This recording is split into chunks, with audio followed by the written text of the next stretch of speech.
आज देखो यहाँ नासिर और जुनैद के जो हत्यारे हैं नामजद हैं, लेकिन अभी तक एक अपराधी गिरफ्तार हुआ है। अभी तक कोई अपराधी गिरफ्तार नहीं हुआ है। अपराधी अपराधी होगा और अपराधी निश्चित तौर पर गिरफ्तार होगा, चाहे कोई भी हो, उसका नाम नहीं निकलेगा। ये मैं भरोसा आपको दिलाना चाहता हूँ। बहुजन समाज पार्टी इस लड़ाई को राजस्थान प्रदेश के अंदर लड़ेगी। कोई भी अपराधी का नाम हम नहीं निकलने देंगे पूरी तरह से। और हम अभी जाकर के एसपी से मिलेंगे और हम डीजीपी साहब से भी मिलेंगे, और ज़रूरत पड़ी तो सड़क से लेकर संसद तक हमारे केंद्रीय नेतृत्व से चर्चा करके हम लोग लड़ाई लड़ेंगे। और आज भी हमको आने में पुलिस ने पूरी ताकत लगाई है कि हम यहाँ तक नहीं पहुँचे। हम यहाँ तक नहीं पहुँचे, हम आपकी आवाज़ नहीं उठाएं। अरे जब आवाज़ ही नहीं उठाएंगे तो फिर जो हत्यारे हैं वो गिरफ्तार कैसे होंगे? इन्हें गरीब परिवारों को न्याय कैसे मिलेगा?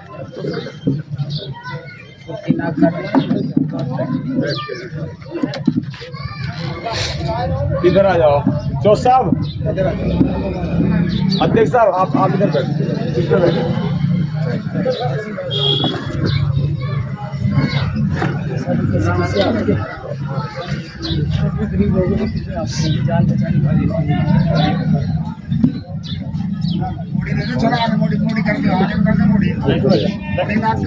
इधर आ जाओ, इधर पकड़ा देने, कोई बात ना,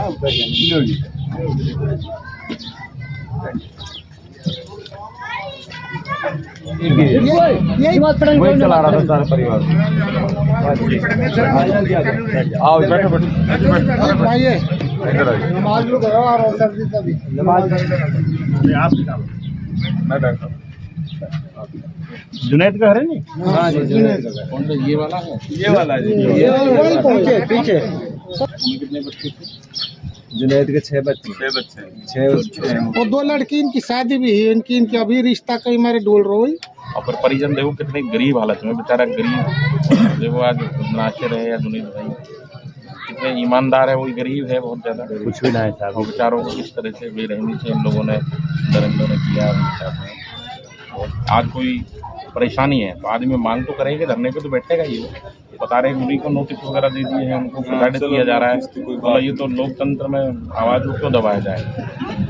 लोकतंत्र में आवाज़ नहीं दबनी चाहिए। हमारी जो मांगे हैं वो पूरी होनी चाहिए ना। बेचारे गरीब परिवार समाज तो उनके लिए लड़ाई लड़ेगा ही। मुझे पता है।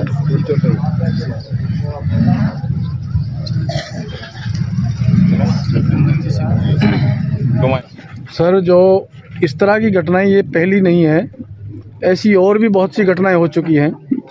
गौ तस्कर का नाम देकर ऐसे गरीब लोगों को टारगेट बनाया जा रहा है। सर, इसके बारे में क्या कहेंगे आप? आज पूरे देश के अंदर जो सामंतवादी पूंजीवादी लोगों की जो सरकार है, वो धर्म के नाम पर, गो तस्करी के नाम पर, जाति के नाम पर, वर्ण के नाम पर हमारे लोगों पर आए दिन जुल्म जाती लगातार बढ़ रही है। रैप होते हैं, हत्याएं होती हैं, ज़मीनों पर कब्जे होते हैं, लेकिन कोई भी सुनने वाला नहीं। इसलिए सुनने वाला नहीं है क्योंकि इन गरीबों की सरकार नहीं है ये। इनको तो सिर्फ वोट के टाइम पर सपने दिखाते हैं, तुम्हें 15 लाख देंगे, तुम्हें घर देंगे, सपने दिखाते हैं। इनकी सरकारें नहीं है ये। सरकारें पूंजीपति सामंतवादी धंधा सेठों की सरकार है। जब उनके हितों का तो ये ख्याल रखती हैं, लेकिन जो गरीबों के हित हैं उनका ख्याल ये सरकारें नहीं रखती है। चाहे कांग्रेस की सरकार हो, चाहे भाजपा की सरकार हो। जब फूल मोहम्मद को सवाई माधोपुर के अंदर जिंदा जलाया गया था, आपने देखा होगा कैसा कृत्य था। जिंदा जलाया गया था फूल मोहम्मद को। पहलू खान आपने हत्याकांड देखा होगा, आपने इंदर मेघवाल का देखा, जितेंद्र भाई मेघवाल का देखा। किस तरह से ये घटना आए दिन हो रही। यदि ये सरकार इन गरीबों की हितैषी होती, ये अशोक गहलोत की सरकार इन गरीबों की हितैषी होती, तो अशोक गहलोत मुख्यमंत्री होने के साथ साथ गृह मंत्रालय भी उसी के पास है। और जब गृह मंत्रालय उसी के पास है तो क्यों फिर दलित, आदिवासी, कमजोर, गरीब वर्ग के लोगों की हत्याएं आए दिन हो रही हैं? क्यों नहीं उनकी सुनवाई हो रही है? क्योंकि सही समय पर अपराधियों को गिरफ्तार नहीं किया जाता, इसलिए अपराधियों के हौसले बुलंद हो रहे हैं।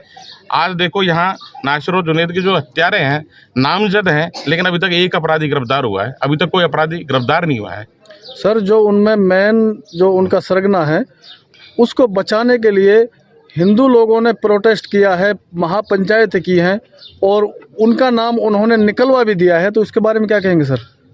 देखो, ये ऐसा मामला है, अपराधी होता है ना, वो हिंदू होता है ना मुसलमान होता है, उसकी कोई जाति नहीं है। अपराधी अपराधी होगा और अपराधी निश्चित तौर पर गिरफ्तार होगा, चाहे कोई भी हो, उसका नाम नहीं निकलेगा। ये मैं भरोसा आपको दिलाना चाहता हूँ। बहुजन समाज पार्टी इस लड़ाई को राजस्थान प्रदेश के अंदर लड़ेगी। कोई भी अपराधी का नाम हम नहीं निकलने देंगे।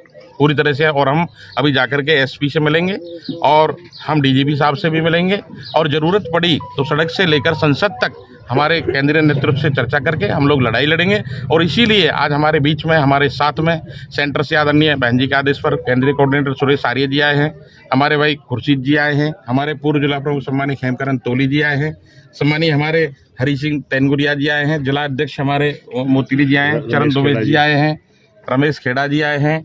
और हमारी सारी ये टीम इसीलिए आई है, इसीलिए ये सारी टीम आई है कि हम इस लड़ाई को लड़ सकें। आज जुल्म करने वाला एक है, वही तो दलितों को मारता है, वही आदिवासियों को मारता है और वही इन सारे गरीबों पर जुल्म जाती करता है। जब जुल्म करने वाला एक है तो जुल्म सहने वाले एकजुट हो जाओ। और जब एकजुट हो गए तो जब सरकार अपने आप ये सामंतवादी पूंजीपतियों की गिर गई ना, तो एसपी कलेक्टर फिर इन गरीबों की रक्षा के लिए होंगे, उन पर डंडे चलाने के लिए नहीं होंगे। आज भी हमको आने में पुलिस ने पूरी ताकत लगाई है कि हम यहाँ तक नहीं पहुँचे, हम यहाँ तक नहीं पहुँचे, हम आपकी आवाज़ नहीं उठाएं। अरे जब आवाज़ ही नहीं उठाएंगे, जो हत्यारे हैं वो गिरफ्तार कैसे होंगे? इन्हें गरीब परिवारों को न्याय कैसे मिलेगा? तो सर ये भी हो सकता है कि जैसे राजस्थान में कांग्रेस की सरकार है जी जब यूपी में चुनाव हुए थे तो करौली में दंगा हुआ था जी, तो उस करौली के दंगे की वजह से यूपी चुनाव उन्होंने आसानी से जीत लिया और अब राजस्थान में भी जल्द ही चुनाव होने वाले हैं। तो ऐसा भी हो सकता है कि कोई इसको और एक हिंदू मुस्लिम करा के चुनाव जीतने का विचार हो। ये तो हमने आपको पहले ही कहा था कि देश के अंदर जो कांग्रेस और भाजपा है ये जाति और धर्म की राजनीति करती हैं। ये जाति धर्म के नाम पर लोगों को लड़ाने का काम करती हैं, उनकी भावनाओं के साथ खिलवाड़ करती हैं। ये लोग जाति और धर्म के नाम पर वोट लेने का काम करती हैं। लेकिन आपने देखा होगा उत्तर प्रदेश के अंदर आदरणीय बहन कुमारी मायावती की जब सरकार थी, बहन जी की सरकार में छोटा सा भी दंगा को हिंदू मुस्लिम का, किसी दलित मुस्लिम आदिवासी पर कोई जुल्म नहीं हुआ था किसी भी तरह का, उनको पूरा मान सम्मान मिला था। और ये भाजपा कांग्रेस के लोग ये जाति और धर्म का डर दिखाते हैं और फिर अपना वोट लेते हैं, अपनी सरकार चलाते हैं और पूंजीपति धन्ना सेठों को ये फिर प्रोटेक्ट करते हैं, गरीबों की तरफ बिल्कुल ध्यान नहीं देते। आज यदि जुल्म जाती होती है, गरीब आदमी थाने में जाता है, थाने में एफआईआर दर्ज नहीं होती है। आज किसी की ज़मीन पर कोई कब्जा हो गया, आज पुलिस वहाँ नहीं जाएगी। आज पटवारी के पास जाओगे, कोई काम करने वाला कोई काम नहीं करेगा। पूरी तरह से आज हमने कहने को तो लोकतंत्र है, देश आज़ाद है, लेकिन हम लोग इस आज़ाद भारत के हम गुलाम लोग हैं। गुलामों जैसा बर्ताव हमारे साथ हो रहा है। आज भी देश के अंदर मटके के हाथ लगाने पर बच्चे को मार दिया जाता है, मूछ रखने पर मार दिया जाता है। आज हमारे भाइयों को जिंदा जला दिया जाता है। कौन सा लोकतंत्र है? कैसा लोकतंत्र है? इसलिए यदि हम लोग एकजुट और संगठित हो जाएं तो ये जुल्म करने वाले लोग तो मुट्ठी भर हैं। अरे हम तो पूरे बहुजन समाज के लोग, हमारी तो बहुत बड़ी ताकत है, बहुत बड़ी ताकत है। यदि एकजुट हम लोग हो जाएं तो कहीं दिखाई नहीं देंगे, फिर नजर नहीं आएंगे पूरे देश के अंदर, भाग जाएंगे देश छोड़कर। जो विदेश से आए हुए लोग हैं ये विदेश में जाएंगे, फिर यहाँ बचेंगे नहीं ये लोग। जरूरत है हम लोगों को एकजुट होने की, संगठित होने की। Thank you sir.